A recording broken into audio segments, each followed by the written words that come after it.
What's going on? Happy Monday, the official observation of New Year's Day in America. Woo! I guess for those with 9 to 5s, this is a little added bonus. Anyway, New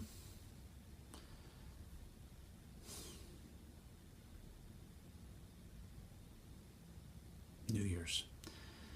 You're not done until you're done. I was just talking to a friend about that a little bit.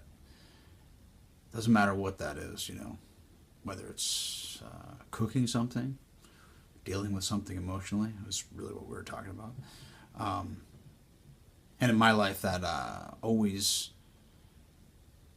everything, behavior, my behavior or my habits or my instincts don't change and right overnight. And I wish they would. I wish I point something. I talked about this the other day. You know what I mean? Like, am I here again? Am I still here? Am I back here again?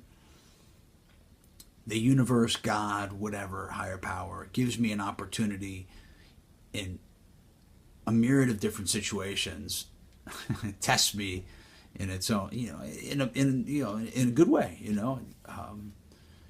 I kind of make a declaration that I'm done doing one certain behavior, and then it comes at me, that same behavior comes at me in a different shade or a different color or a different area of my life, and challenges me. You sure you're done with this? You sure you're done? Makes it a question. You sure you're done? Yeah. And it brings me back to kind of like where NuISMS kind of started for me, really.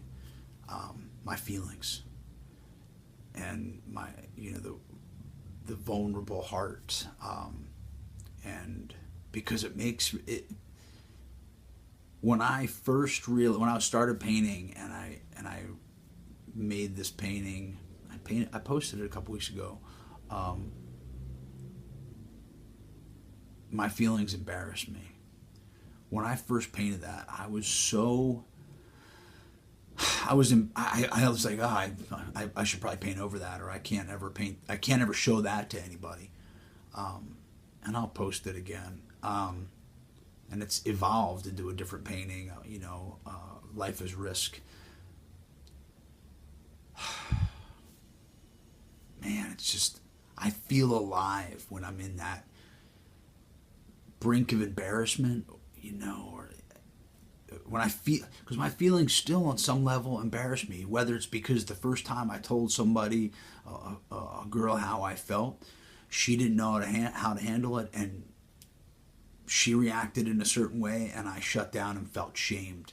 And I remember that situation, and I'm still friends with that girl today, and I never had that conversation with her, but I'm sure it was nothing malicious. I know it wasn't, because we've talked about other things and we're good friends. So I know it was, it was just like two young kids, like, having feelings, and nobody, and I didn't know how to communicate to anybody about how I felt, except to like my buddies, and I journaled and wrote about it, but I didn't know how to communicate with my parents to help me sort through it. And my parents, God, I don't know, I never gave them the opportunity to help me with that stuff.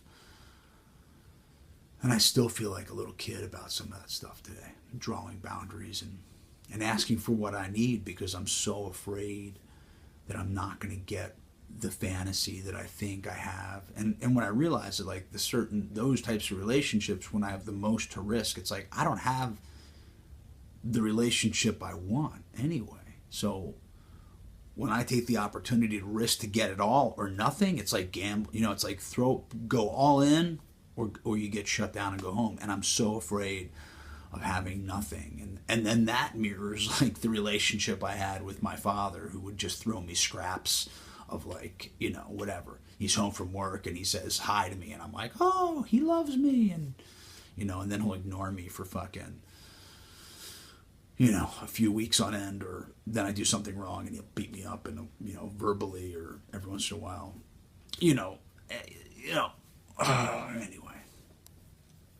Happy New Year. All right. Peace.